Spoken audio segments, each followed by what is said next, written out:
Okay, good morning students. Okay, last క్లాస్లో మనం friction గురించి డిస్కస్ చేసాం కదా, static friction, kinetic friction. Okay, ఆ లాస్ట్ ఎగ్జాంపుల్ నేను మళ్ళీ తీసుకుంటున్నాను.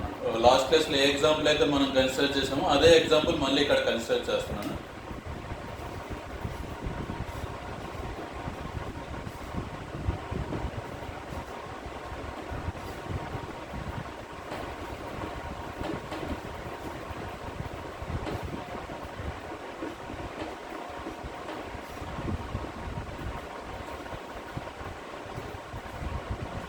ఓకే, లాస్ట్ క్లాస్లో మనకి ఇక్కడ ఎఫ్ఎస్ మ్యాక్స్ వాల్యూ ఎంత వచ్చింది? 40 newtons. FK value 30 newtons. Maximum value of static friction is equal to 40 newtons. Kinetic friction is equal to 30 newtons. Okay, అంటే మనకి ఇక్కడ మీనింగ్ ఏంటంటే స్టాటిక్ ఫ్రిక్షన్ 40 న్యూటన్స్ క్రాస్ అయ్యే ఛాన్స్ లేదు. అంటే బాడీ రెస్ట్లో ఉన్నప్పుడు ఫ్రిక్షనల్ ఫోర్స్ జీరోకి ఈ ఒక్క ఎగ్జాంపుల్కి చేంజ్ అవుతుంది. జనరల్గా డిఫైన్ చేయాలి, ఓన్లీ స్పెసిఫిక్ ఎగ్జాంపుల్లో మీకు డిఫైన్ చేస్తున్నాను. ఓకే, అర్థం అవడానికి ఒకసారి ఇలా కన్సిడర్ చేస్తున్నాను.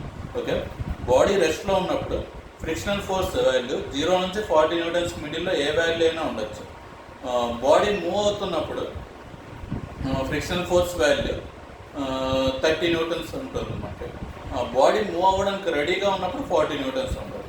ఓకే, బాడీ రెస్ట్లో ఉన్నప్పుడు 0 to 40, బాడీ మూవ్ అవ్వడానికి రెడీగా ఉన్నప్పుడు 40 న్యూటన్స్, బాడీ మూవ్ అవుతున్నప్పుడు 30 న్యూటన్స్. అలా మనకి static friction, kinetic friction, two types of friction forces discuss చేసాం. ఓకే, ఈ ఫ్రిక్షన్ ఫోర్స్ కాన్సెప్ట్ మీద మనకి క్వశ్చన్స్ కూడా ఉంటాయి. 4 మార్క్స్ క్వశ్చన్స్, 2 మార్క్స్ క్వశ్చన్స్ కూడా ఉంటాయి మనకి. ఓకే, 2 మార్క్స్లో అబ్జర్వ్ చేస్తే మనకి ఒక క్వశ్చన్ ఏంటంటే, ఒకసారి 2 మార్క్స్ కూడా newtons laws of motion 2 marks questions ఒకసారి ఓపెన్ చేయండి. అక్కడ అబ్జర్వ్ చేస్తే ఓకే, ఒకసారి సార్ కూడా ఎక్స్ప్లెయిన్ చేస్తారు. ఓకే, ఇక్కడ ఒకసారి చూడండి. 2 మార్క్స్, 4 మార్క్స్ క్వశ్చన్స్ అబ్జర్వ్ చేస్తే 2 మార్క్స్ క్వశ్చన్స్లో why it is harder during the start of the motion than later. Okay, ఒక బులక్ కార్ట్ కానీ ఒక హార్స్ ఒక కార్ట్ని పుల్ చేస్తున్నప్పుడు, when a horse is pulling the cart. Okay, ఒక హార్స్ అనేది ఒక కార్ట్ని పుల్ చేస్తున్నప్పుడు స్టార్టింగ్లో ఎందుకు కష్టంగా ఉంటుందో అని అడుగుతున్నాడు. మూవ్ అవుతున్నప్పుడు కన్నా స్టార్టింగ్లో కొంచెం కష్టంగా ఉంటుంది, దానికి రీజన్ ఏంటని అడుగుతున్నాడు. ఎందుకంటే మనకి స్టార్టింగ్లో మూవ్ అవ్వాలంటే ఎంత ఫోర్స్ కావాలి? 40. మూవ్ అవుతున్న తర్వాత ఎంత ఫోర్స్ కావాలి? 30. ఓకే, స్టార్టింగ్లో మూవ్ అవ్వడానికి ఎక్కువ ఫోర్స్ కావాలి, అందుకే కష్టంగా ఉంటుంది మనకి. ఒకసారి మూవ్ అవ్వడం స్టార్ట్ అయిన తర్వాత 30 న్యూటన్స్, కొంచెం తక్కువ ఫోర్స్ ఉన్నా పర్లేదు, బాడీ మూవ్ అవుతుంది అనమాట మనకి. కాబట్టి it is harder to pull during start compared to later. Okay, అదొక క్వశ్చన్, 2 మార్క్స్ క్వశ్చన్ ఉంటుంది. నెక్స్ట్ ఇంకా మనకి is the coefficient of friction dependent on the weight of the body. Okay, coefficient of friction అనేది weight of the body మీద depend అవుతుందా లేదని అడిగితే, coefficient of friction అనేది వెయిట్ ఆఫ్ ది బాడీ మీద డిపెండ్ అవ్వదు. ఓకే, మనకి సపోజ్ మనకి 2 ఎగ్జాంపుల్స్ తీసుకున్నాం. గ్రౌండ్ మీద నడుస్తున్నాం, ఐస్ మీద నడుస్తున్నాం. ఓకే, గ్రౌండ్ మీద ఈజీగా నడవగలం, ఐస్ మీద నడుస్తున్నప్పుడు స్లిప్ అవుతుంది. రీజన్ ఏంటంటే గ్రౌండ్ మీద ఫ్రిక్షన్ ఎక్కువ ఉంటుంది, ఐస్ మీద ఫ్రిక్షన్ తక్కువ ఉంటుంది. మన వెయిట్ ఏమైనా మారుతుందా? మనం గ్రౌండ్ మీద ఎంత వెయిట్ పెడుతున్నామో ఐస్ మీద కూడా అదే వెయిట్ పెడుతున్నాం, ఐస్ మీద మూవ్ అవుతున్నప్పుడు కూడా అదే వెయిట్ పెడుతున్నాం మనకి. ఓకే, కాకపోతే గ్రౌండ్ మీద ఐస్ వాటర్ కానీ గ్రౌండ్ మీద ఎందుకు మనం ఈజీగా మూవ్ అవుతున్నాం? Okay, because the friction between ground and our slippers is more compared to friction between okay wet surface and our slippers. Okay, అంటే మనం గ్రౌండ్ మీద మూవ్ అవుతున్నప్పుడు ఈజీగా ఎందుకు మూవ్ అవుతామంటే కోఎఫిషియంట్ ఆఫ్ ఫ్రిక్షన్ డిఫరెంట్గా ఉండడం వల్ల మనకి వెయిట్ ఏం చేంజ్ అవ్వదు, కోఎఫిషియంట్ ఆఫ్ ఫ్రిక్షన్ వల్ల మనకి ఆ డిఫరెన్స్ అనేది కనిపిస్తుంది అనమాట మనకి. ఓకే, నెక్స్ట్ 4 మార్క్స్లో కూడా ఒక question, first question what is static friction, limiting friction, kinetic friction, rolling friction. Okay, static friction or limiting friction, dynamic friction or kinetic friction, next rolling friction. Okay, static friction or limiting friction అంటే when a body is ready to move then the friction force acting is called static friction. Okay, when a body is moving then the friction force acting is called kinetic friction. ఒక body move అవ్వడానికి రెడీగా ఉన్నప్పుడు act అవుతున్న ఫ్రిక్షన్ని limiting friction define చేస్తాం. ఒక body move అవుతున్నప్పుడు act అవుతున్న ఫ్రిక్షన్ని kinetic friction అని డిఫైన్ చేస్తాం. రోలింగ్ ఫ్రిక్షన్ అంటే ఏంటి మరి? ఓకే, ఒక బాడీ రోల్ అవుతున్నప్పుడు, ఒక వీల్ తీసుకున్నాం, ఆ వీల్ రోల్ అవుతున్నప్పుడు మనకి యాక్ట్ అయ్యే ఫ్రిక్షన్ని రోలింగ్ ఫ్రిక్షన్ అని డిఫైన్ చేస్తాం. అలా static or limiting friction, kinetic friction, rolling friction, ఈ 3 టైప్స్ ఆఫ్ ఫ్రిక్షన్స్ ఉంటాయి మనకి. ఓకే, ఈ 3 ఫ్రిక్షన్స్లో ఏ ఫ్రిక్షన్ కన్సిడర్ చేసినా friction is always proportional to normal reaction.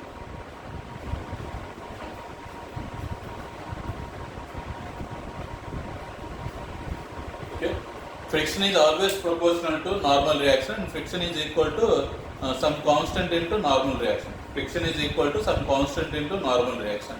ఆ కాన్స్టెంట్ వాల్యూ ఎంత అంటే మనకి కోఎఫిషియంట్ ఆఫ్ ఫ్రిక్షన్ అని డిఫైన్ చేస్తాం. ఆ కాన్స్టెంట్ని మనం కోఎఫిషియంట్ ఆఫ్ ఫ్రిక్షన్ అని డిఫైన్ చేస్తాం. అంటే friction is equal to mu into normal reaction. ఓకేనా? ఇక్కడ నెక్స్ట్ క్వశ్చన్ ఏంటంటే advantages and disadvantages of friction ఒకటి ఉంటుంది మనకి. What is the advantages of friction? Okay, friction అంటే ప్రతిసారి అపోజింగ్ అని గుర్తుపెట్టుకోకండి. ఫ్రిక్షన్ వల్ల కొన్ని అడ్వాంటేజెస్ కూడా ఉంటాయి. ఆ అడ్వాంటేజెస్ ఏంటని అడుగుతున్నాడు మనకి. ఓకే, మనం రోడ్డు మీద ఎందుకు వాక్ చేయగలుగుతున్నాం?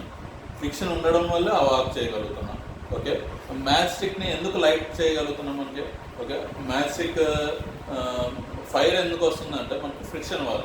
Because the friction between match stick and the okay match box, వాటి మధ్యలో ఉన్న ఫ్రిక్షన్ వల్ల ఆ ఫైర్ అనేది జనరేట్ అవుతుంది అంటే.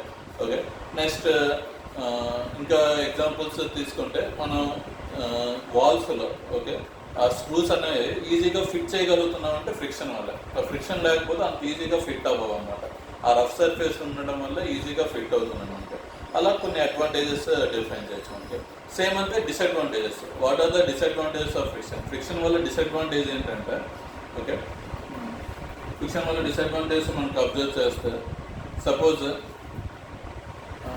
ఏదన్నా మనకి రఫ్ సర్ఫేస్ వల్ల రఫ్ ఉండడం వల్ల ఏంటంటే ఏదన్నా ఫ్రిక్షన్ ఇలా మూవ్ అవుతుండడం వల్ల మనకి కంటిన్యూస్గా హీట్ అనేది జనరేట్ అవుతుంది అనమాట మనకి. ఓకే, ప్రతి ప్లేస్లో మనకి ఓకే ఇంజన్ హీట్ ఎక్కుతుందంటే దానివల్ల ఇగ్నిషన్ వల్ల హీట్ ఎక్కవచ్చు మెయిన్.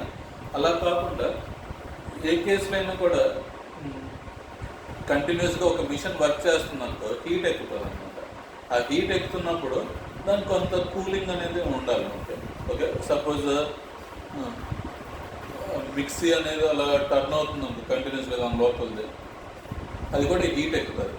మరీ ఎక్కువ హీట్ ఎక్కుతున్న తర్వాత కొంచెం సరిగా పనిచేయదు, కొంత టైం ఇచ్చానుకో మళ్ళీ కూల్ అవుతాయి, అప్పుడు కొంచెం పర్ఫెక్ట్గా పనిచేస్తుంది అనమాట. ఓకే, ఒక పర్టికులర్ కండిషన్స్లో అది పర్ఫెక్ట్గా పనిచేస్తుంది, ఓవర్ హీట్ అవ్వకూడదు. ఆ ఓవర్ హీట్ ఎందుకు అవుతుందంటే ఫ్రిక్షన్ వల్ల ఓవర్ హీట్ అవుతుందంటే. ఓకే, అదే డిసడ్వాంటేజ్. ఇంకో డిసడ్వాంటేజ్ ఏంటంటే wear and tear of machines అంటారు అనమాట. Wear and tear of machines అంటే మనకి అబ్జర్వ్ చేస్తే సపోజ్ బ్రేక్ షూస్ అవి అరిగిపోతుంటాయి కదా మనకి. ఆ బ్రేక్ డిస్క్ బ్రేక్ అవి అప్లై చేస్తున్నప్పుడు ఆ బ్రేక్ షూకి డిస్క్ బ్రేక్కి ఫ్రిక్షన్ లేదనుకో ఓకే ఇలా బ్రేక్ షూ ఉంటుంది. ఓకే, ఇలా మనకి టర్న్ అవుతుంటుంది మనకి ఆ డిస్క్ అనేది వీల్తో పాటు టర్న్ అవుతుంటుంది. ఓకే, ఇక్కడ ఫ్రిక్షన్ ఉండడం వల్ల ఏమవుతుందంటే ఫాస్ట్గా ఆగిపోతుంది మనకి. ఇది ఇలా టచ్ అవగానే ఆగిపోతుంది మనకి. కాకపోతే ఫ్రిక్షన్ లేదనుకో ఆగదు, కానీ ఫ్రిక్షన్ ఉండడం వల్ల ఏమవుతుంది ఆగుతుంది, అది అడ్వాంటేజ్. కాకపోతే ఆ బ్రేక్ షూస్ ఉంటాయి కదా, రబ్బర్ ఉంటుంది కదా, అది అరిగిపోతూ ఉంటుంది మనకి. ఓకే, ఎప్పుడైతే అది కాంటాక్ట్లోకి వస్తుంది, ఇక్కడ రబ్బర్ ఉంటుంది మనకి, బ్రేక్ షూస్కి చిన్న రబ్బర్ ఉంటుంది, ఫిల్మ్ ఉంటుంది, రబ్బర్ కానీ ఇంకేదన్నా ఫిల్మ్ ఉండొచ్చు మనకి. అది ఎప్పుడైతే డిస్క్ బ్రేక్కి టచ్ అవుతుందో అలా అరిగిపోతూ ఉంటుంది మనకి. అలా రాసుకుంటున్నప్పుడు ఫ్రిక్షన్ వల్ల అరిగిపోతూ ఉంటుంది మనకి. కాబట్టి wear and tear of machines. Okay, పాడైపోవడం, మిషన్స్లో ఉన్న కొన్ని పార్ట్స్ పాడైపోతాయి, దాన్ని మళ్ళీ మనం రీసైకిల్ చేసుకోవాలి, ఇంకో కొత్త మిషన్ ఇంకో కొత్త మెటీరియల్ మళ్ళీ యాడ్ చేసుకోవాలి మళ్ళీ. ఓకే, అలా బ్రేక్ షూస్ కొత్తవి తీసుకోవాలి మనకి, అవి మళ్ళీ ఫిట్ చేసుకోవాలి. ఆ రబ్బర్ అనేది కొత్తది తీసుకొని మళ్ళీ ఫిట్ చేసుకుంటే మళ్ళీ వర్క్ చేస్తుంది మనకి. ఓకే, అలా మనకి డిసడ్వాంటేజెస్ కూడా ఉంటాయి.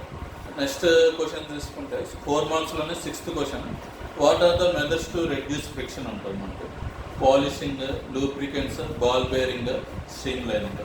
పాలిషింగ్ అంటే ఏంటి మనకి ఇక్కడ 2 సర్ఫేసెస్ పాలిష్ చేస్తున్నప్పుడు ఓకే 2 సర్ఫేసెస్ లేకపోతే ఒక సర్ఫేస్ని ఇలా పాలిష్ చేస్తున్నప్పుడు బాగా పాలిష్ చేసాం అనుకో దాని మీద మనకి ఒక బాడీ ఈజీగా మూవ్ అవుతుంది, ఎందుకంటే ఫ్రిక్షన్ తగ్గడం వల్ల ఈజీగా మూవ్ అవుతుంది. అదే సపోజ్ బాల్ బేరింగ్స్ ప్లేస్ చేసాం అనుకో. ఓకే, ఇలా ఒక సర్ఫేస్ మీద ఇంకో సర్ఫేస్ మూవ్ అవ్వాలి. మనం ఏం చేస్తున్నాం అంటే మిడిల్లో బాల్ బేరింగ్స్ ప్లేస్ చేస్తాం అనమాట. అలా బాల్ బేరింగ్స్ ప్లేస్ చేస్తే ఈజీగా మూవ్ అవుతుంది అనమాట మనకి. ఓకే,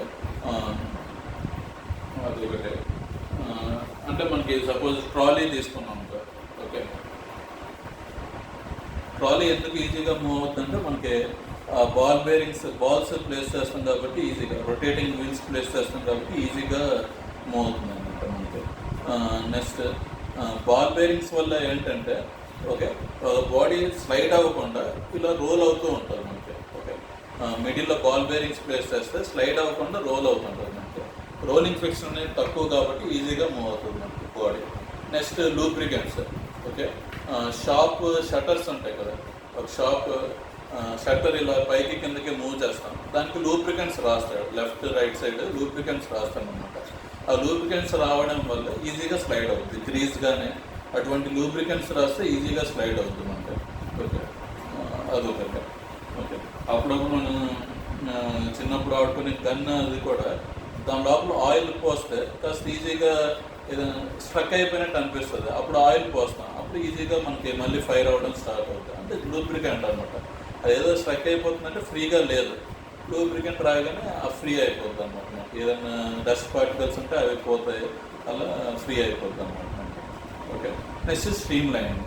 కొన్ని ఏరోప్లేన్స్ కానీ అవి తీసుకున్నప్పుడు ఒక పర్టికులర్ షేప్లో ఉంటాయి.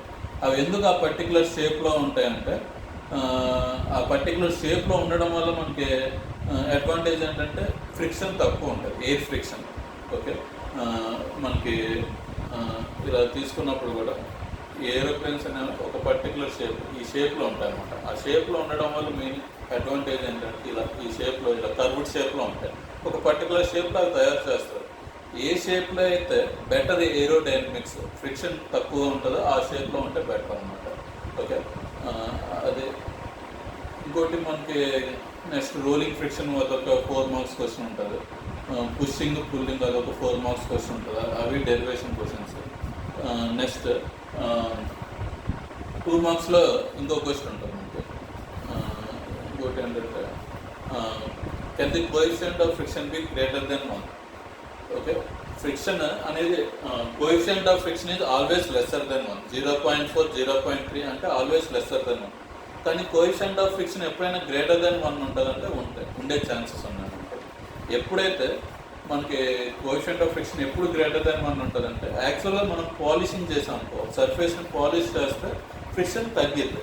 కాకపోతే ఓవర్ పాలిష్ చేసాం అనుకో, అప్పుడు మూవ్ అవుతున్నప్పుడు అతుక్కుపోతుంది అనమాట మనకి. ఈ 2 సర్ఫేసెస్ అతుక్కుపోతాయి, దానివల్ల ఫ్రిక్షన్ పెరిగిపోతుంది అనమాట మనకి. ఓవర్ పాలిష్ చేయడం, స్లైట్గా పాలిష్ చేస్తే ఫ్రిక్షన్ తగ్గిద్ది, కానీ ఓవర్ పాలిష్ చేస్తే మళ్ళీ వేస్ట్ అనమాట, ఫ్రిక్షన్ ఇంక్రీజ్ అయిపోతుంది. ఆ కేసెస్లో ఫ్రిక్షన్ ఎక్కువ ఉంటుంది మనకి. అదొక 2 మార్క్స్ క్వశ్చన్. ఓకే, ఇవి మెయిన్గా ఫ్రిక్షన్ మీద అడిగే క్వశ్చన్స్ మనకి, theory questions. Okay, next topic ఒకసారి చూద్దాం. అవి నోట్ డౌన్ చేసుకోండి, జస్ట్ ఫ్రిక్షన్లోనే కంటిన్యూషన్. ఓకేనా. నెక్స్ట్ ఇంకోటి ఏంటంటే ఇంక్లైన్ ప్లేన్, ఆ కాన్సెప్ట్ ఒకసారి చూద్దాం మనకు.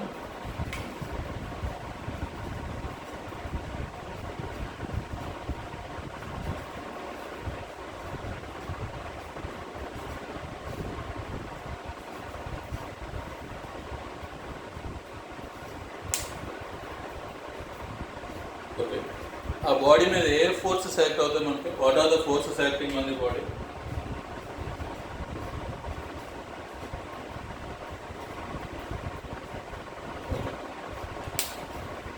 Gravitation force is acting in vertically downward direction. Normal reaction is acting perpendicular to the surface. ఈ సర్ఫేస్ ఉంది కదా, ఆ సర్ఫేస్కి పర్పెండిక్యులర్గా నార్మల్ రియాక్షన్ యాక్ట్ అవుతుంది. నార్మల్ రియాక్షన్ అనేది ఎప్పుడు సర్ఫేస్కి పర్పెండిక్యులర్గా యాక్ట్ అవుతుంది. ఓకే, మనం కేస్ 1 తీసుకున్నాం అనుకో, అప్పుడే గ్రావిటేషన్ ఫోర్స్ ఎలా డ్రా చేసాం? Gravitation force is in vertically downward direction, but normal reaction is in vertically upward direction. Okay, అక్కడ డిఫరెంట్ కేసు. ఓకే, ఇక్కడ అర్థం చేసుకోండి, మనకి నార్మల్ రియాక్షన్ అనేది ఎప్పుడు సర్ఫేస్కి పర్పెండిక్యులర్గా ఉండాలి. అప్వర్డ్ అని చెప్పలేము, రైట్ సైడ్ అని చెప్పలేము, ఇటు సైడ్ అని ఉండొచ్చు నార్మల్ రియాక్షన్. కాకపోతే కండిషన్ అంటే సర్ఫేస్ పర్పెండిక్యులర్. ఓకే, ఇది నార్మల్ రియాక్షన్. ఇప్పుడు నా సర్ఫేస్ ఏమో నా హ్యాండ్, నార్మల్ రియాక్షన్ ఏమో మార్కర్. అలా సర్ఫేస్ చేంజ్ అవుతుందంటే నార్మల్ రియాక్షన్ కూడా డైరెక్షన్ చేంజ్ అవుతుంది. నార్మల్ రియాక్షన్ ఎప్పుడు సర్ఫేస్కి పర్పెండిక్యులర్గా ఉంటుంది. కాకపోతే వెయిట్ మాత్రం ఎప్పుడు డౌన్వర్డ్ డైరెక్షన్లో ఉన్నాయి. బాడీ ఎలా ఉన్నా కూడా వెయిట్ డౌన్వర్డ్ డైరెక్షన్లో. ఓకే, ఇప్పుడు ఈ వెయిట్ అనేది నా మార్కర్ అనుకోండి మనకి. ఓకే, నెక్స్ట్ బాడీ అనేది హ్యాండ్ అనుకోండి. హ్యాండ్ ఇలా బాడీని ఇలా ప్లేస్ చేశాను, అప్పుడు వెయిట్ డౌన్వర్డ్ సార్. బాడీని ఇలా ప్లేస్ చేసిన వెయిట్ డౌన్వర్డ్ సార్. వెయిట్ అనేది ఎప్పుడు వెర్టికల్లీ డౌన్వర్డ్ డైరెక్షన్ యాక్ట్ అవుతుంది. నార్మల్ రియాక్షన్ మాత్రం perpendicular to the surface sir. Okay, ఇక్కడ ఈ బాడీ ఏ డైరెక్షన్లో మూవ్ అవుతుందో ఒకసారి అనలైజ్ చేద్దాం. బాడీ ఏ డైరెక్షన్లో మూవ్ అవుతుంది, ఎలా ఉంది ఇంక్లైన్ ప్లేన్. ఓకే, ఇలా ఇంక్లైన్ ప్లేన్ డైరెక్షన్లో మూవ్ అవుతుంది మనకి.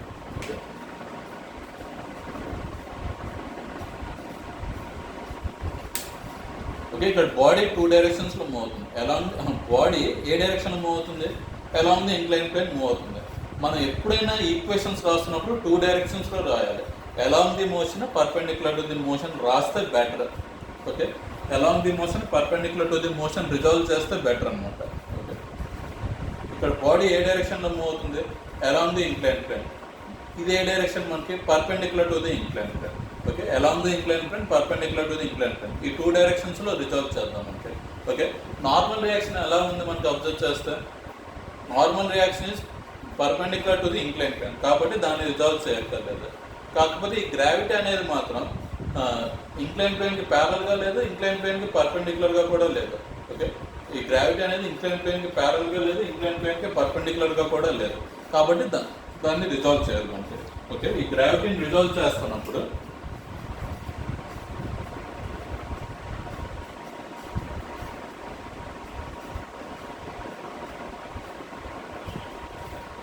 ఈ గ్రావిటీని 2 కాంపోనెంట్స్లో రిజాల్వ్ చేస్తున్నాం.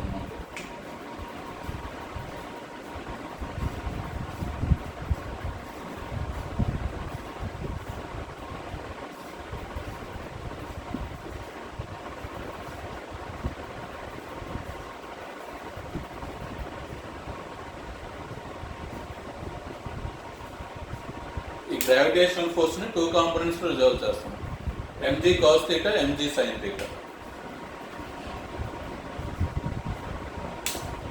If this angle is theta, automatically this angle will also be equal to theta. Okay, ఆ రెండు సేమ్ యాంగిల్స్ కాబట్టి ఆ రెండింటిని థీటాకి తీసుకున్నాం అంటే. ఓకే, థీటాకి పక్కనున్న కాంపోనెంట్ mg cos theta, థీటాకి దూరంగా ఉన్న component mg sin theta. The component which is adjacent to theta is mg cos theta. The component which is farther to theta is mg sin theta. థీటాకి ఏదైతే దగ్గరగా ఉందో అది mg cos theta, థీటాకి ఏదైతే దూరంగా ఉందో అది mg sin theta అన్నమాట. Okay, అలా 2 కాంపోనెంట్స్గా రిజాల్వ్ చేసాం. ఇప్పుడు మొత్తం ఎన్ని కాంపోనెంట్స్ ఉన్నాయి మనకి? ఓకే, ఎంజీని ఇంకా వదిలేము మనకి, ఎంజీని కన్సిడర్ చేయక్కర్లేదు, ఆల్రెడీ దాని కాంపోనెంట్స్ రిజాల్వ్ చేస్తాం కదా. మొత్తం ఎన్ని కాంపోనెంట్స్ ఉన్నాయి? Normal reaction MG cos theta, MG sine theta. Body ఏ డైరెక్షన్లో యాక్సలరేట్ అవుతుంది, ఎంజీ సైన్ థీటా డైరెక్షన్లో యాక్సలరేట్ అవుతుంది. ఓకే, ఈ రెండు ఒక డైరెక్షన్లో ఉన్నాయి, ఒక లైన్లో ఉన్నాయి, ఇది ఒక సెపరేట్ లైన్లో ఉంది మనకి. బాడీ ఈ లైన్లో యాక్సలరేట్ అవుతుంది మనకి. ఓకే, కాబట్టి 2 equations, along the incline plane perpendicular to the incline plane.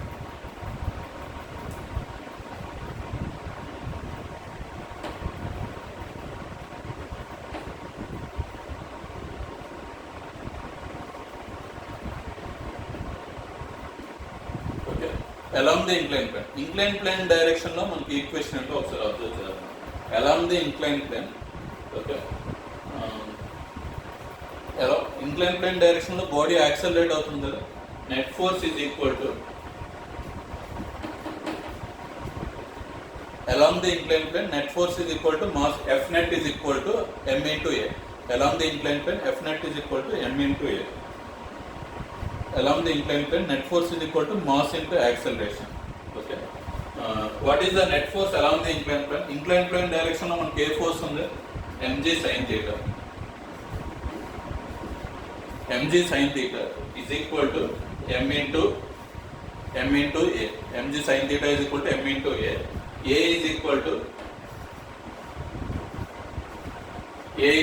g sin theta. mg sin theta is equal to m into a. A is equal to g sin theta. along the inclined plane mg sin theta is equal to m into a is equal to g sin theta. Next, perpendicular to the inclined plane. Okay.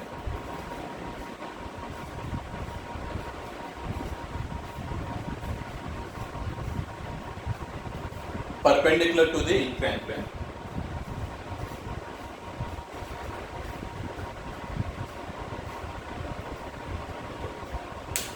Along the inclined plane మనకి single force ఉంది. మనకి along the inclined plane there is only single force mg sin theta. దానివల్ల బాడీ accelerate అవుతుంది.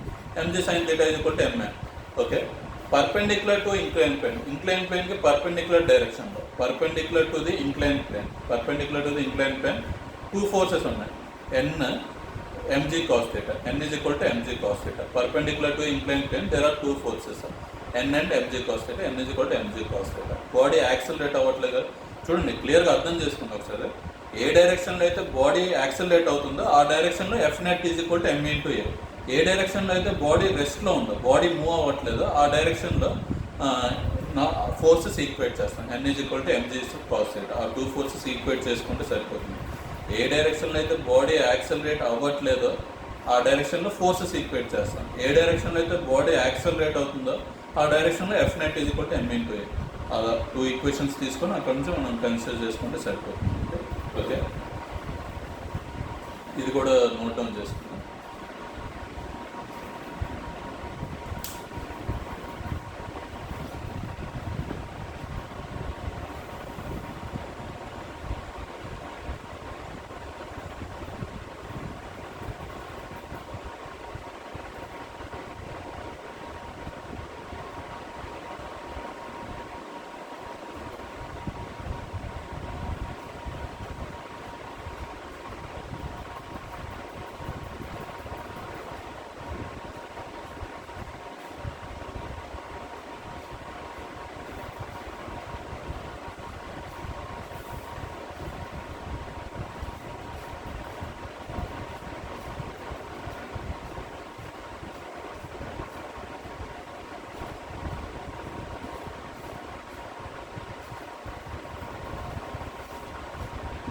Rub చేస్తున్నాను, pause చేసి note down చేస్తాను.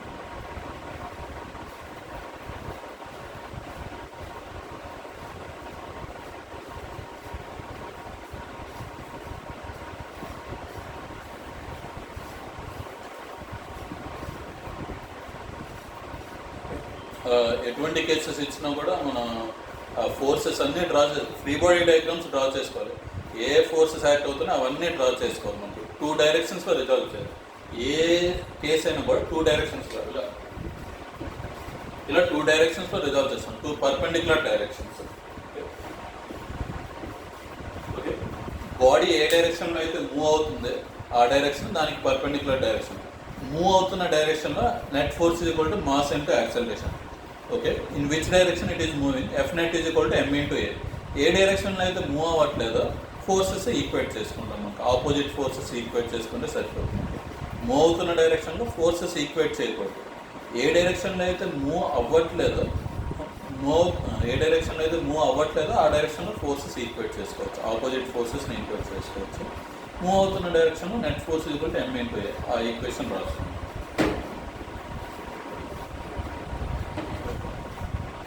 అలా మనకి ఈక్వేషన్స్ అవి నోట్ డౌన్ చేసుకోవచ్చు. అదే friction, next incline plane case ఇచ్చినప్పుడు ఎలా మనం ఓకే ఇంకా ఒకసారి క్లియర్గా అర్థం చేసుకుంటాం. Perpendicular to incline plane MG cos theta, parallel to incline plane MG sine theta.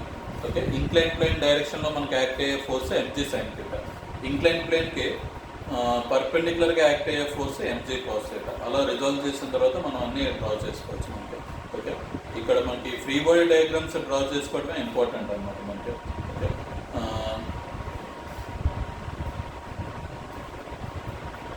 Okay అర్థమైంది కదా. నెక్స్ట్ ఇంకో కేసు తీసుకుందాం మనకి. Okay,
lawn roller.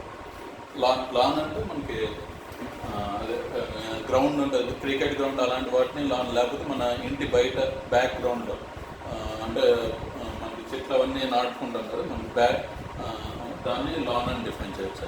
Okay,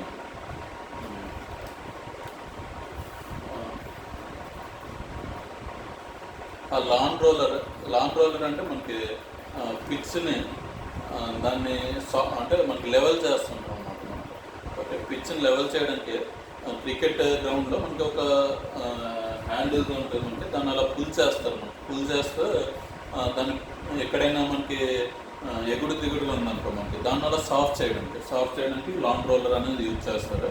okay, ఆ లాన్ రోలర్ని పుల్ చేస్తున్నప్పుడు మనం ఎంత ఫోర్స్ అప్లై చేయాలి, ఓకే, లాన్ రోలర్ని పుష్ చేస్తున్నప్పుడు మనం ఎంత ఫోర్స్ అప్లై చేయాలి. ఓకే, లాన్ రోలర్ డయాగ్రామ్ దాన్ని ఓన్లీ ఫ్రంట్ వ్యూ తీసుకుంటున్నాం మనకి ఇక్కడ.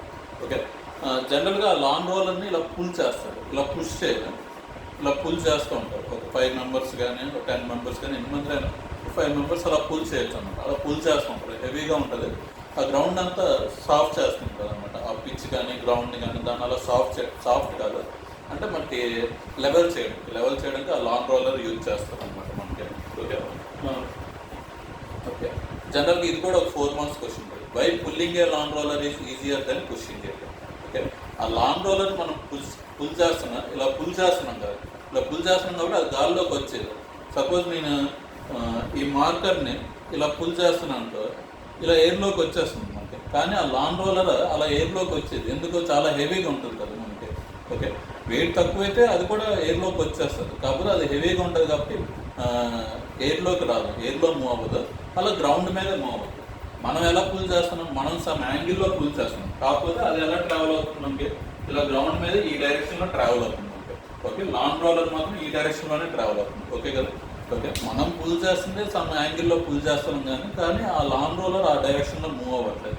ఇప్పుడు మనకి ఏ ఫోర్సెస్ యాక్ట్ అవుతున్నాయో మనకి ఇక్కడ ఒకసారి అబ్జర్వ్ చేద్దాం. What are the forces acting on this lawn roller.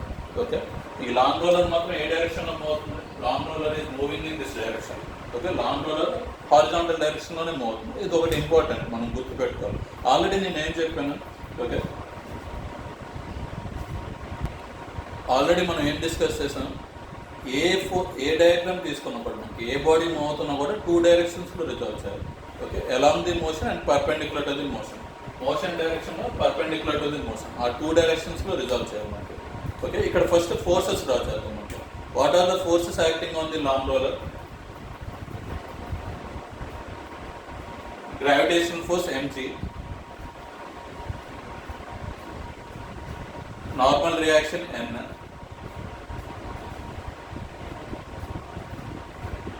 Okay, applied ఫోర్స్ని 2 కాంపోనెంట్స్ రిజాల్వ్ చేస్తున్నాం మనకి. Okay, along the motion, perpendicular to the motion. Okay,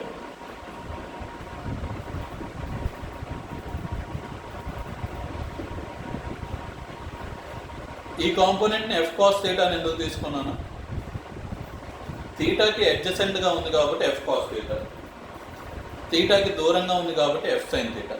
horizontal component is closer to theta, therefore it is f cos theta. Vertical component is away from theta, therefore it is f sin theta. ఏదైతే థీటాకి దగ్గరగా ఉందో దాన్ని F cos theta అని define చేస్తాం మనకి. Okay, అర్థమైందా? 2 components ఉన్నాయి, F cos theta, F sine theta. It is adjacent to theta, థీటాకి పక్కన ఉంది కాంపోనెంట్ కాబట్టి ఎఫ్ కాస్ థీటా, థీటాకి దూరంగా ఉంది కాబట్టి ఎఫ్ సైన్ థీటా. అలా 2 కాంపోనెంట్స్గా రిజాల్వ్ చేస్తాం. ఇంకో ఫోర్స్ కూడా యాక్ట్ అవుతుంది, frictional force. Okay, lawn roller right side move అవుతుంది కాబట్టి ఫ్రిక్షన్ లెఫ్ట్ సైడ్ యాక్ట్ అవుతుంది మనకి. ఓకే, ఇక్కడ మనకి ఫోర్సెస్ అబ్జర్వ్ చేసాం అనుకో, మనకి ఏ డైరెక్షన్లో యాక్సలరేట్ అవుతుంది, మనకి body is accelerating in which direction, body is accelerating in horizontal direction. కాబట్టి వెర్టికల్ డైరెక్షన్లో మనకి ఈక్వేషన్ ఏంటి, మనకి in vertical direction body is accelerating in horizontal direction. In vertical direction what is the equation, వెర్టికల్ డైరెక్షన్లో body accelerate అవ్వట్లేదు, body move అవ్వట్లేదు, కాబట్టి ఫోర్సెస్ ఈక్వేట్ చేయాలి మనకి. అప్వర్డ్ డైరెక్షన్ ఎంత ఫోర్స్ యాక్ట్ అవుతుంది, what is the force acting in upward direction, n plus F sine theta. Okay, n plus F sine theta, n plus F sine theta is acting in upward direction is equal to mg. N plus f sin theta is equal to mg. N is equal to mg minus f sin theta. N is equal to mg minus f sin theta. F is equal to mu into n. Frictional force is equal to coefficient of friction into normal reaction is equal to mu into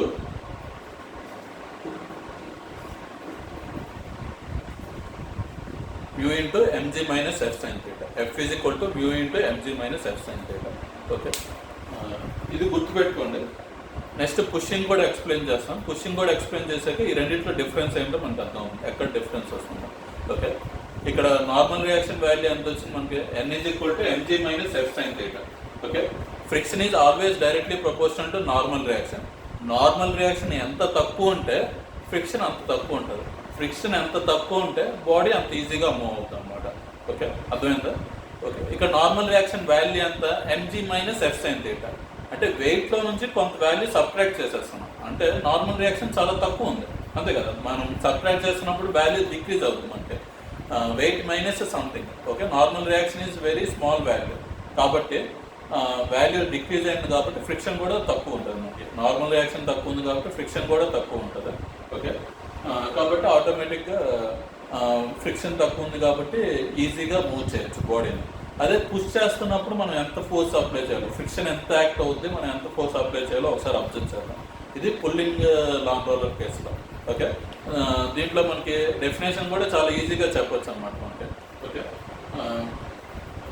normal reaction is acting in upward direction, weight is acting in downward direction. Okay, next the force is resolved into two components. Okay, f cos theta and f sin theta. Okay, frictional force is acting opposite to the motion of the body.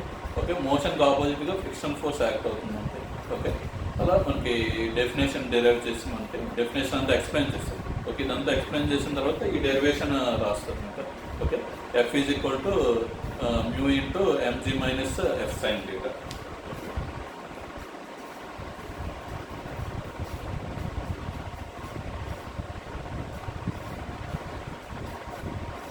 ఇది rub చేస్తాను, మీరు ఒకసారి pause చేసి note down చేసుకోండి.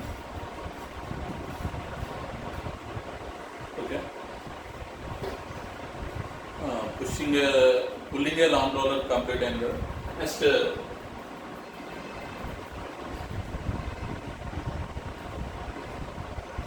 Pushing a long roller. Okay, long రోలర్ని push చేస్తున్నప్పుడు మనకి case ఏంటో అబ్జర్వ్ చేద్దాం. Pushing a long roller.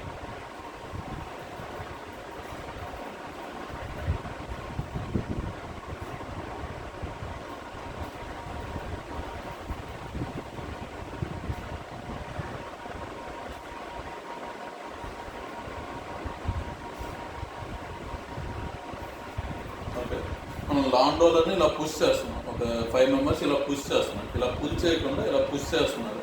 అప్పుడు మనం ఫ్రిక్షన్ ఎంత యాక్ట్ అవుతుందో అబ్జర్వ్ చేద్దాం. Okay,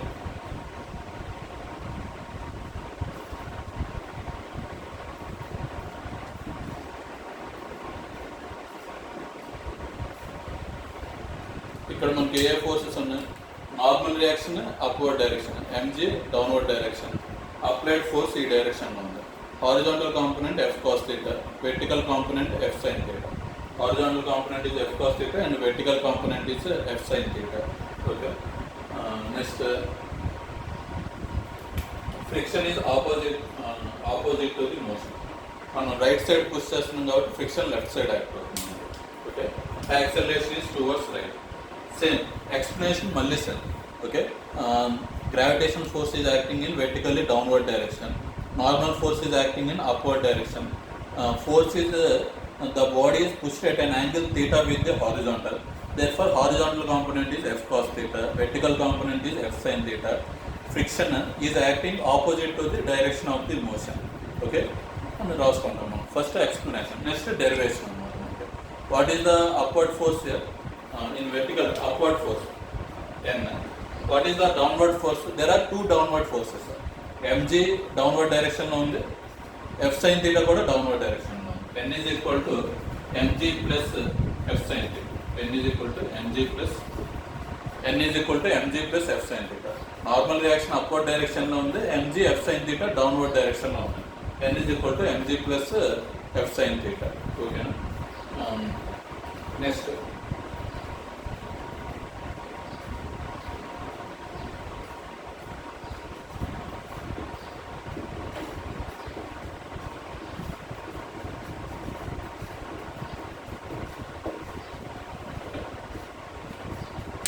frictional force is equal to mu into N. Okay, already pulling కేసులో ఇంతకుముందు కేసులో తీసుకుంటున్నప్పుడు N is equal to MG minus F sine theta.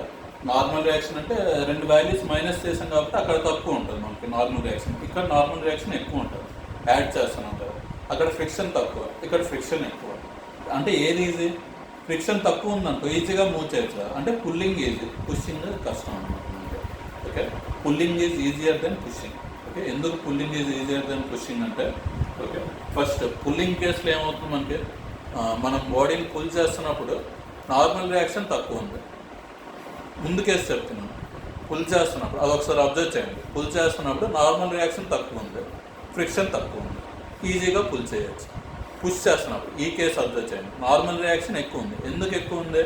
Add చేస్తున్నాం కదా, వాల్యూస్ ఎక్కువ ఉంటుంది మనకి. నార్మల్ రియాక్షన్ ఎక్కువ ఉంది, ఫ్రిక్షన్ ఎక్కువ ఉంది, కాబట్టి పుష్ చేయడం కష్టం.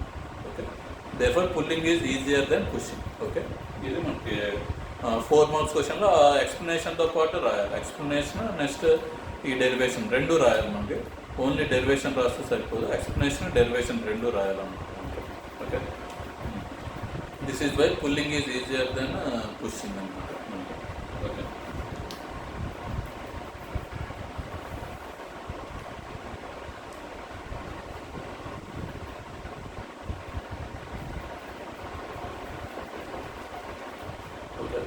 ఇది కూడా పాజ్ చేసి ఒకసారి నోట్ డౌన్ చేసుకోండి. వీడియో ఎండ్ చేస్తున్నాను.